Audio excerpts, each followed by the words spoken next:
during that time, in my view, it would have made sense to at least pause that decision.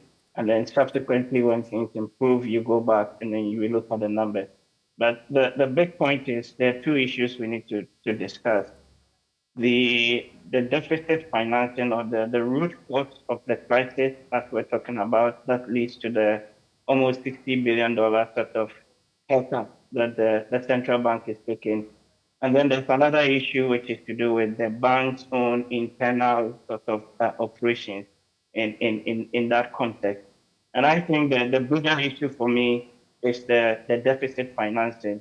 And there are things that we need to unpack. Because in my view, the Bank of Ghana is behaving like Pontius Pilate in the Bible by basically washing their hands from telling us that, all of this mess and all of this haircut is fundamentally down to the finance minister and the Ministry of Finance. And so they cannot be blamed for the crisis and the challenges that the economy has gone through. And that's where I think substantively we should be debating and try to unpack whether indeed that is the case or whether the bank actually has some questions to answer when it comes to their management of the economy after the act. Because we cannot discuss Bank of Ghana outside of the context of the act and the mandate that they have. So, the Bank of Ghana Act, 612 as amended. And they've got two key things. The first thing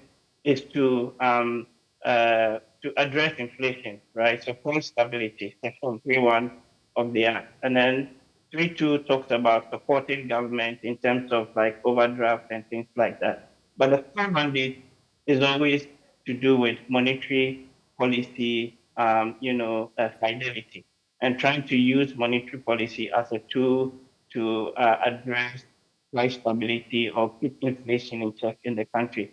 And on that score, if you look at the evidence and all of that, even against the bank's own mandate, it's very clear in my books that they are failed on that mandate. And part of it has to do with the deficit financing aspect of things. So for me, if you look at all of this, and I'm sure you'll come around, in the book, saying that we are focusing on the bank's operations with this 250 million dollar building or new building. Yes, it's an issue, but the bigger issue for me really is, the issue of the deficit financing. Talking about the deficit financing, and let's stay there. Let's stay at the core issue here. What do you then make of the Bank of Ghana's own explanation that it is really down to the domestic debt exchange, where they took a 53 billion CD hit? The IMF subsequently also says, yes, largely that was the reason why this has happened. Do you agree that that really is at the heart of the loss that we've seen? But then if you go back to examine what the issues are, why would the central bank be in a position where it's basically become the piggy bank of the treasury? To the point that Dr. Theo Acheampong, sorry, Doc, we having a challenge with the audio. Let's see if we can fix that so we can hear you clearly. We'll try again. Let me bring in Toma into that same conversation, because now let's drill down to the real causes of this. We talked about the building. Toma, we've seen the IMF, explainer talking about the real cause. BoG says again it's a reason DDEP. Fair point to make that is really at the heart of the problem. Evan, look, without the haircut the Bank of Ghana took or the GDP, all these issues, the external would not even have been on anybody's radar. You've been a journalist for so many decades. How many reports have you seen in the media on Bank of Ghana's account? It's because of the losses that were made, and the losses are because of the GDEP. Now, in the case of the GDEP, the Bank of Ghana deliberately took that haircut, because without it, we would not have been able to achieve the debt sustainability conditionality required to get the IMF facility. You understand? Now, as for the losses, for the internal expenses, I will come to that. All right. But what you see here is basically the component of the haircut that the Bank of Ghana took. And that was basically, in fact, they took a larger haircut that they should have taken, but without it, we would not have achieved the IMF conditionality. Because remember that when you look at the entire figures, the haircut that the financial intermediation companies took, and the investors took, they only got about 85% of target. Somebody has to pick up the other 15%. And that's what the Bank of Ghana did, because they realized that without the IMF bailout, we'll really be in very, very deep trouble. By now, we'll be queuing up for petrol. So we simply didn't have the money to meet our bills. And remember that also we would have been defaulting on our domestic debt obligations as they mature. Right? Even I understand that even paying workers have become a problem. So now you see those things on your graph here.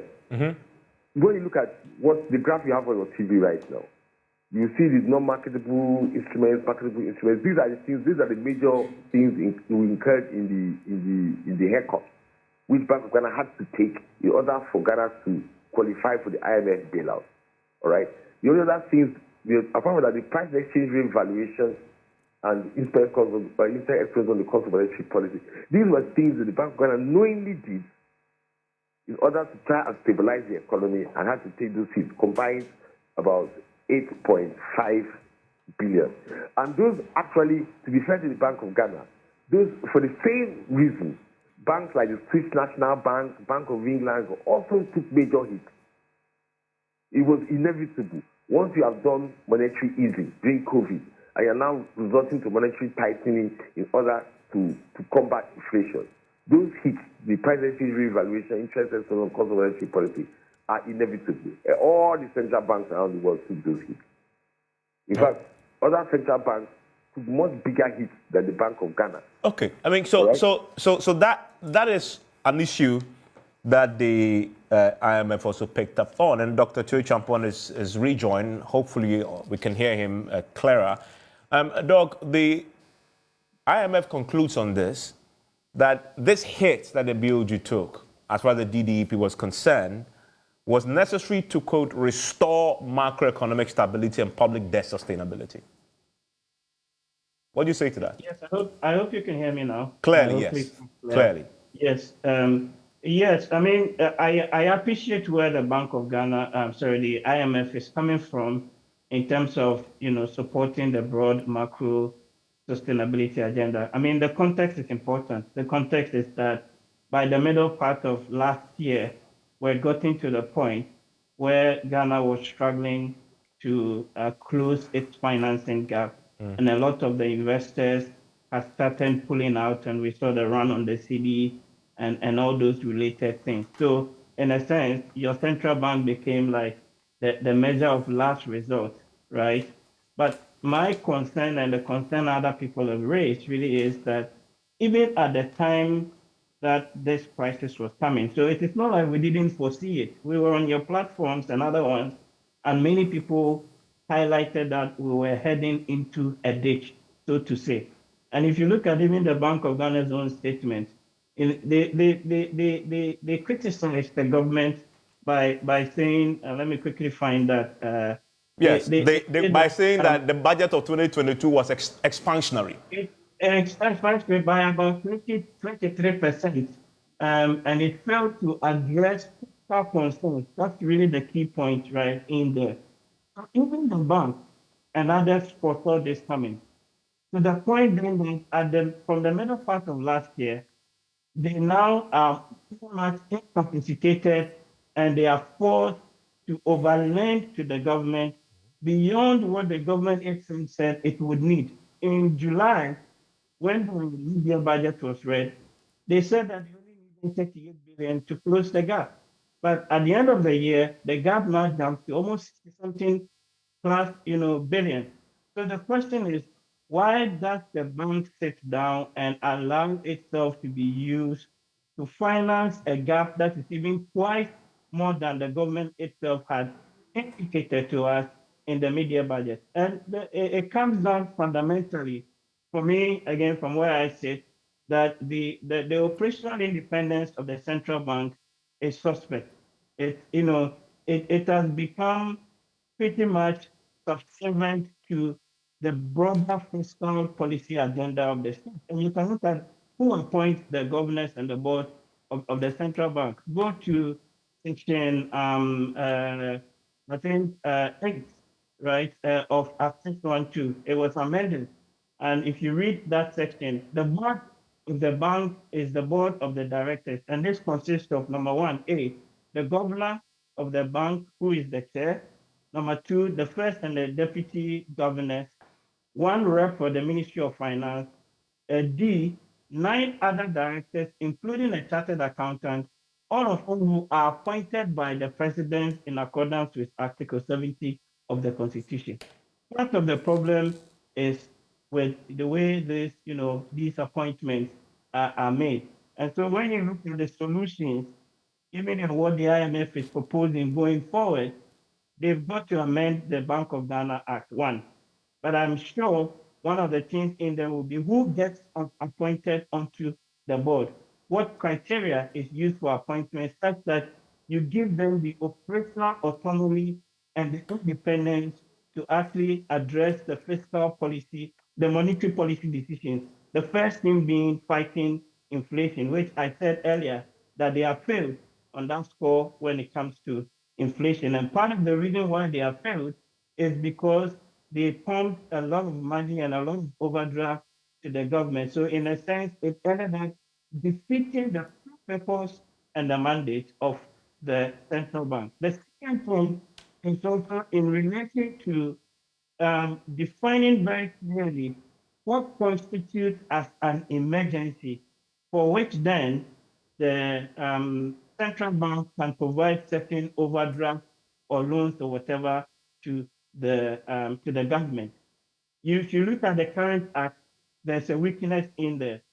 And the weakness in there, in my view, is what has been exploited by the Treasury and forced almost the central bank to lend quite beyond what was even originally budgeted for in the mid-year budget. So you read section 3, so I think section 30 onwards of the Bank of Ghana Act, and there are questions in there that clearly defines or talks about the fact that you've got in any year, you can lend only about 5% of the previous year's revenues to the government. And further down in section 30, it talks about that if you want to exceed this, both the government, the minister, the controller and accountant general, all of them have got to sit down and agree on what the amount would be. And number two, it's got to be reported to Parliament. And I asked this last week on the show us, or let the people in government show us what steps they took, if any, to indicate to Parliament that one, the deficit limit or the financial limit from the government, one had been reached, but number two, this have been communicated to the relevant committees in Parliament. I have not gotten any answers, in relation to that. So you can see that here, the domestic debt exchange, all of that, that's the immediate sort of cost. But if you really unpack it, there are sub forces and sub issues there where the government takes a big or a huge chunk of the role, but the Bank of Ghana cannot run away and behave like Pontius Pilate and wash its hands and say, oh, we didn't, do, it was beyond our scope. Because they could have, in my view, if the board of the central bank were much more independent and much more autonomous, they could have put a stop to some of the excess financing that we've seen. And